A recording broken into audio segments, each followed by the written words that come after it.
Bienvenidos una vez más y por fin después de una eternidad a Dibujos Desanimados. Y hoy voy a repasar una película que hacía rato que quería destripar. ¿Qué te pasa, loco? Ya 3 años que no hago una crítica y ya me tengo que estar bancando. ¿Y a mí qué me importa? Es mi canal. Hacer cosas de anime, hablar de lo que está de moda. Ay, a mí no me rompa los quinotos con lo que está de moda. Boquito Pis, esa huevada que ya fue. Tendrías que hacer gameplay, retos, filmarte viajando. Vos sabés que ni siquiera me pagan.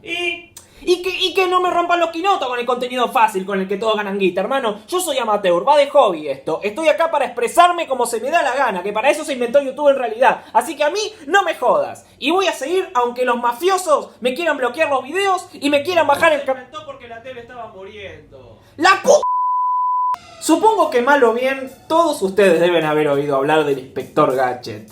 Ya sean super fans o solo lo conozcan por la musiquita, lo cierto es que Gadget, primer hito de Dick en 1983, tuvo un cierto impacto en la gente, casi tanto como sus grandes predecesores, el Chapulín Colorado, el otro inspector, el de la Pantera Rosa, y el mismo Super Agente 86, que por cierto es quien le prestó su voz. En esencia, el personaje no es más que una suerte de homenaje a todos estos personajes y escenarios que sirvieron de influencia. El torpe inspector es una mezcla entre Robocop, el Inspector Clouseau y el Superagente 86. Y la historia de todos los días es que el torpe policía va bajo las órdenes de sabotear los planes del gran villano, el Dr. Claw, sin tener la más pálida idea de qué hacer, ayudado detrás de escena por su inteligentísima sobrina Penny y su perro, también muy inteligente, Sabiondo. A día de hoy puede resultar incluso un poquito anticuada la premisa y el humor, donde a mí personalmente me gustaría ver a Gadget, Penny y Sabiondo como un equipo estilo Sonic Heroes, y esto se ve afectado también por una animación a menudo bastante poco dinámica y ocasionales problemas de prolijidad o cambios en el diseño de los personajes, ya que la serie era animada en 3 países diferentes. Por ejemplo, el día que a Penny la dibujaron con muchas más curvas que lo normal. Dios mío, es que tiene 10 años como mucho. Ese cuerpo no puede ser de menos de 12, 13 años. Pero dentro de... ¡Ay! Ahora no me puedo sacar esa imagen de la cabeza. ¡Cállate! Dentro de todo se puede decir que esta serie es producto de su época. Y aunque aquello que funcionaba en décadas anteriores ya no tenga tanto brillo, no se puede negar que tiene su encanto particular y por eso destaca. Por si fuera poco, tiene uno de los mejores villanos del dibujo animado, el Dr. Claw, que es tan intimidante que ni siquiera debe mostrar su rostro. Además, tiene ese tema musical tan pegadizo y antológico, creación de Yuki Levy y Haim Saban.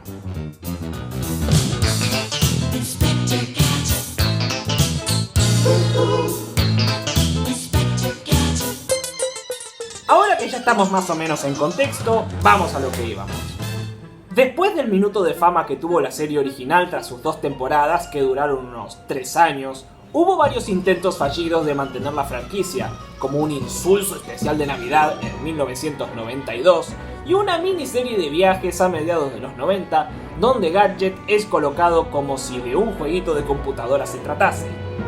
Y entonces ocurrió. Alrededor del año 1995, más o menos, Disney compró Dick. Porque no sería Disney si no se llevara a todos por delante. Y eso tan solo significaba que en algún momento iban a tener que llevar a su gran mascota semi-robótica al cine. Ahora, sé lo que estaría pensando cualquiera en esa época. ¿Por qué rayos no hacer una producción animada? ¡La tienen servida! Tenemos el personaje de un torpe agente cyborg de original diseño, con un montón de gadgets extensibles, su dulce y valiente sobrina con un diseño que poco tiene que envidiarle a las hermosas chicas del anime, ahora llamadas Loli. ¡No, esas Loli! El perro Sabiondo, que está construido para funcionar bien con el clásico estira y encoge que hace a los personajes más flexibles. Y por supuesto el villano, el Dr. Claw, que sin duda tiene una estética siniestra e imponente. Traten de imaginarse todo eso animado por Disney para la pantalla grande. ¡La tienen servida! Tomando esos diseños y llevándolos a una animación fluida como la que era todavía marca registrada de Disney y escribiendo una historia interesante llena de acción, suspenso y comedia, ¡tienen el maldito éxito asegurado! Pero el Disney de los 90 ya tenía la costumbre de tomar decisiones en favor del mercado a costa de sacrificar calidad. Por algo son tan poderosos, malditos. Sin embargo, nada puede justificar la nefasta decisión que tomaron. En lugar de hacer una película animada, se las arreglaron para arruinar por completo el universo de Gadget. ¿Y cómo demonios te las arreglás para pifiarla tan grosso con el Inspector Gadget? ¡Con el maldito Inspector Gadget nada menos! Disney tenía la receta. Paso 1. Contratar al jodido director de la maldita película de Vanilla Ice. Sí, la del rapero. Un asco total. Paso 2. Contratar al jodido Matthew Broderick, que hizo el tipo ese que dice esa cosa del pescado en la película esa de Godzilla, la de Hollywood, teniendo tantas malditas opciones. Paso 3. Como todos los mejores están ocupados, darle el resto de los personajes a tipos poco competentes o que no tienen la menor gana de filmar. Y finalmente, el paso 4, el más importante: escribir el peor guión, la peor comedia y los peores diálogos posibles. ¿Creen que eso no es posible? Vamos a ver entonces. Después de un logo de Walt Disney gadgetificado con partes salidas, que es una perfecta metáfora de lo mal que funciona esta película en todos los niveles, pasamos a la intro, donde escuchamos una versión orquestal del tema del Inspector Gadget. Solo que en el doblaje cometieron el error infernal de meter una letra en español. ¿Con qué necesidad? Afortunadamente en la versión original esto no ocurre. Y aunque es genial escuchar este temazo en esta versión, me deja atónito el hecho de que hayan conseguido los derechos de este tema para usarlo en esta película, pero que en el estudio original ya no podían usarlo desde que Yuki Levy y Haim Saban rompieron su acuerdo con Dick y ninguna de las sucesoras de la serie original tuvieron permiso para usar el verdadero tema del Inspector Gadget, obligando a los compositores a crear melodías huevonas y variaciones jodidas.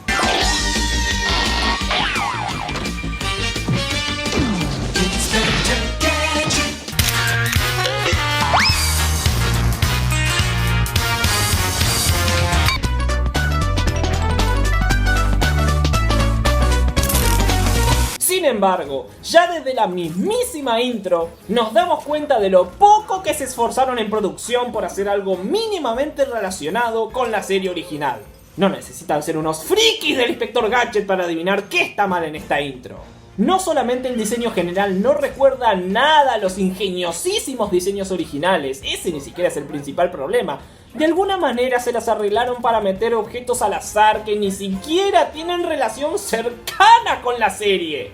Es como si el director o el encargado de realizar la animación de la intro nunca hubieran visto la serie y su imaginación al escuchar la palabra gadget los llevara a imaginar cualquier idiotez. O sea, miren esto: engranajes, tijeras de podar y pinzas persiguiéndose, trompos con forma de flor, un perro que me imagino que es sabiondo, un resortito de esos que estaban de moda entre los chicos, un paracaídas, una rana, un pato de juguete.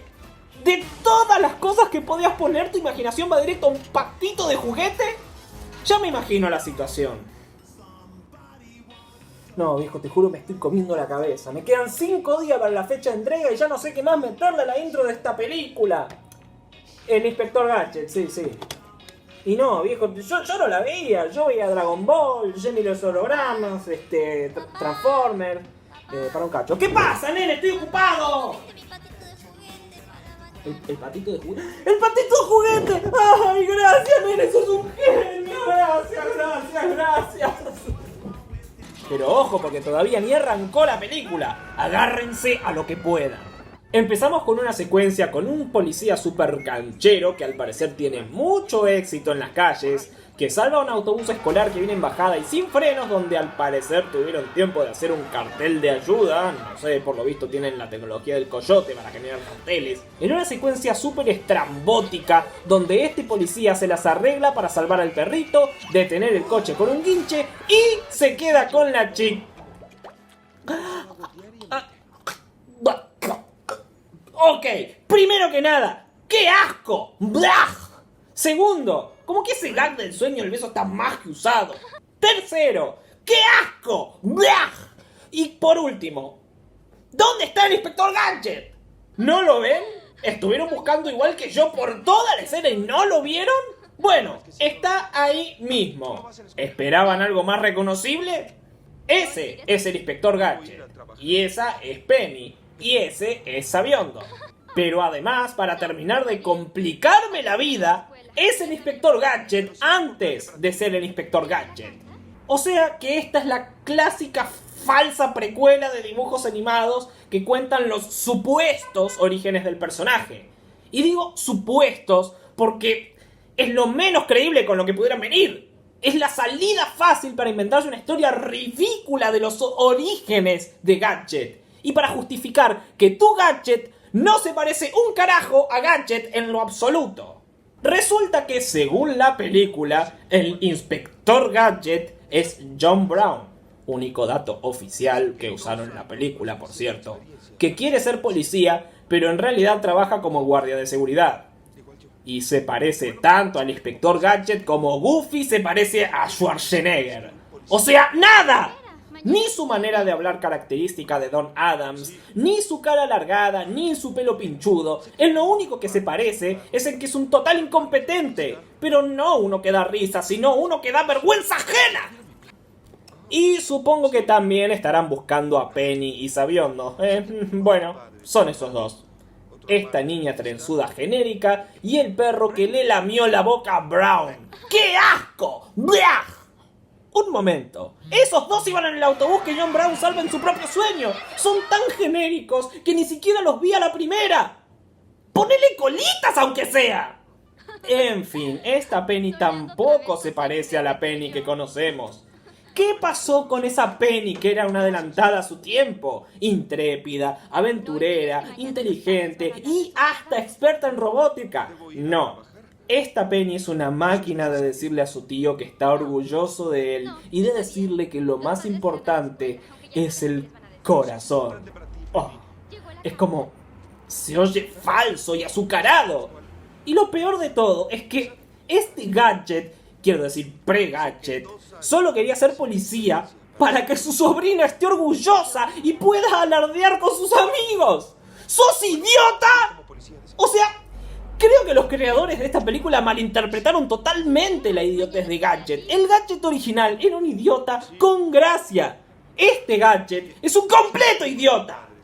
Entonces, nos pasamos esos alrededor de 2 minutos oyendo a Penny orgullosear a su tío y abrazarlo tiernamente y... ¿Qué? ¡Ay, no, para! ¿Qué toqué?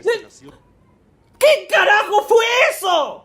No me vas a decir que eso fue una transición, ¿no? No. Déjame de joder. Ok, Caravan Pictures. Discúlpenme que me meta en esto a pesar de claramente no ser un experto en cine, pero permítanme que les tire una data que les puede salvar la vida. Una transición tiene que acompañar de la manera más orgánica posible el paso de una escena a otra. Por eso se llama transición. Ahora, no te voy a negar que hay transiciones que son más boom en tu cara, como por ejemplo la famosa transición de Batman. Pero esa transición tiene una identidad y se corresponde con el género y la onda de Batman, al menos de esa serie. Esta cosa es rara, estéticamente chocante con el resto de las escenas, viene de golpe y no es orgánico, es muy distrayente. ¿Es que acaso no querían tirar las animaciones 3D de gadgets raros que no entraron en la intro y que ni llegaron a renderizar y decidieron usarlo de transición? ¡A mí no me jodas! Como sea, después de esta cosa, entramos en el... Centro de Investigaciones Bradford. Gracias, locutor. Donde vemos a una científica experimentando con un pendeviejo, con un chip del denominado Proyecto Gadget, donde por fin la palabra es mencionada, ya podemos ver por dónde viene la cosa. ¿Confundidos? Bueno, ese viejo que parece anteojito en el geriátrico resulta ser el papá de la señorita Brenda Bradford, ambos científicos e inventores, y están viendo si su tecnología de control mecánico mental es capaz de patear mejor que el Pipita Higuaín. Pero aguanten que viene lo mejor.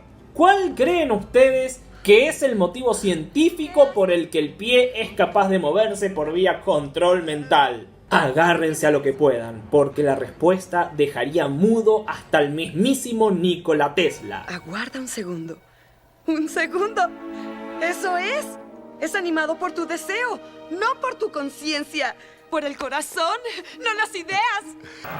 ¡Pero hay que ser pelotudo! Así es. Nada de ciencia ficción, ni fundamentos científicos, ni ñoñerías de esas. Lo que realmente hace que los gadgets funcionen es el amor, desafiando toda lógica y toda ciencia. ¡Hermoso! Lo único que le faltaba a esta basura para ser perfecta. ¡Carajo! ¡Otra vez! ¡Qué Ok, si así van a ser todas las transiciones, a partir de ahora, por cada vez que aparezca una, la voy a reemplazar por cualquier otra idiotez el doble de distrayente. Y se van a la pucha que los tiró. Y empezando.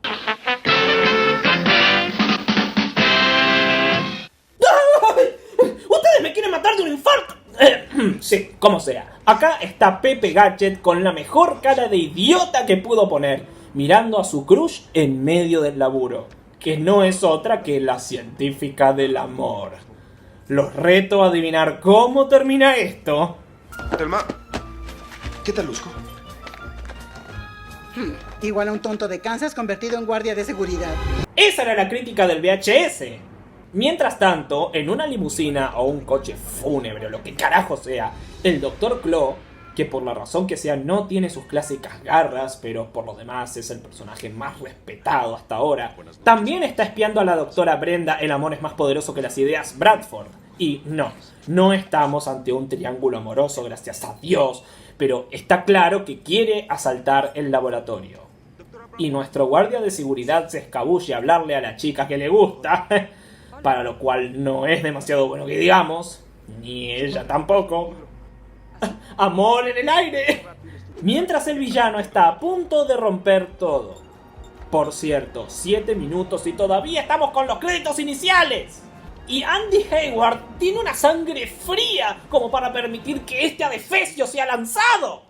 Y Brenda se va a buscar las llaves que se olvidó, dejando a Pepe Gadget de guardia cuando la funebrera de Claw pasa a toda velocidad, desatando el caos. Y entra al laboratorio para chorearle el pie mecánico. ¿Y qué? No, ¿qué? No, ¿qué acabo de...? ¡Ah! Voy a hacer de cuenta que no vi eso. Voy a tomarme un tranquilizante. No se vayan porque esto va a ser largo y tengo mucho que destripar de esta basura.